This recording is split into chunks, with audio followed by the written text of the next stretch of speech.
Hare Krishna. Trying to avoid misery is like trying to avoid one's shadow. No one likes misery, and we all try to avoid it. For example, when we are going on a road, if we know that there is a pothole on the road, then we plan and avoid the pothole. That is natural. But at the same time, our goal on going on the journey is not to avoid the travel is not to avoid the pothole. Our goal is to go to a particular destination. So similarly, in life, we all have been burnt by misery at various times, and if we naturally don't want a repeat of our past miserable experiences. So wanting to avoid misery is a natural desire, but avoiding misery cannot be the goal of life. If we make that as the goal of life, then that is a futile goal. It is, first of all, not very fulfilling, because even if we avoid misery, even if we carefully go on a road and avoid all the potholes, where have we got at the end? We haven't got anywhere. So similarly, trying to avoid misery it's pointless. It's pointless not just because it is not purposeful, but also because it is not practically possible. It's misery. It's like a person trying to avoid one's own shadow. Now, the shadow is going to be there. Wherever that person goes, the shadow is going to accompany. So like that, in this world, misery is going to accompany us.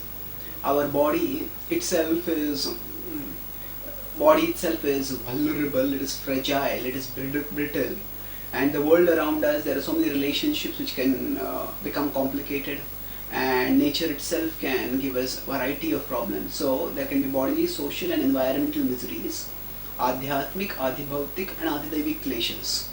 And because we do live in these bodily, social and environmental circles, we are surrounded by things which are like sources of misery for us. So that means we can't avoid misery just as a person can't avoid shadow. But that does not mean that we have to be miserable. The Bhagavad Gita in 8.15 says that this world is a place of misery. Dukkhalema shashvatam. It says this world is dukkhalaya, it's a abode of misery, ashashvata, it's temporary. And yet, while saying that it is dukkhalaya ashashvatam, the same verse also states that mamupetya punarjanma dukkhalaya ashashvatam napnuvanti mahatmanah samsiddhim paramam gataha.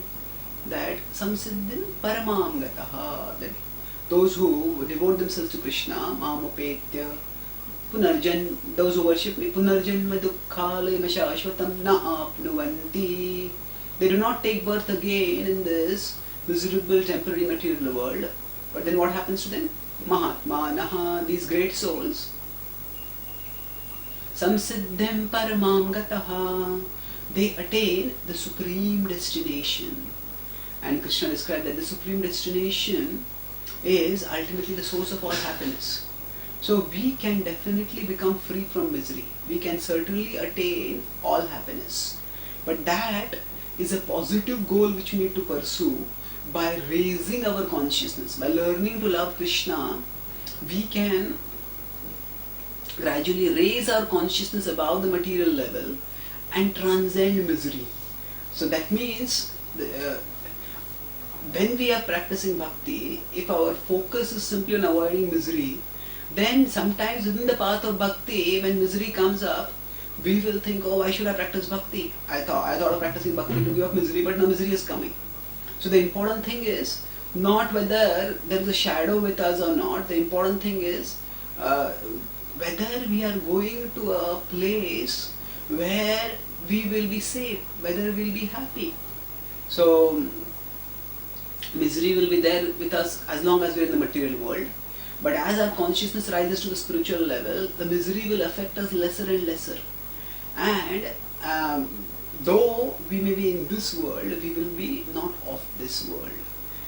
Our shelter will be beyond this world, and thus we will be able to deal with the misery with greater maturity and with lesser agitation. And ultimately, as we become absorbed in Krishna and attain Krishna as abode, we will transcend all misery.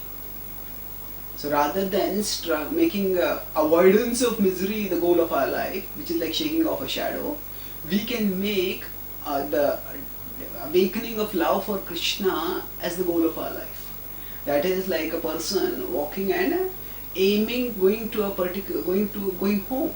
destination, and not bothering whether the shadow is there or not, going towards the destination. That person will eventually come home, not the person who tries to shake off the shadow. Similarly, not the person who tries to shake off misery will attain Krishna and attain happiness thereof, but the person who focuses on moving towards Krishna, on striving for attaining Krishna, striving for awakening love for Krishna, irrespective of whether the process involves misery or not, that person will transcend all misery and attain everlasting happiness. Thank you. Hare Krishna.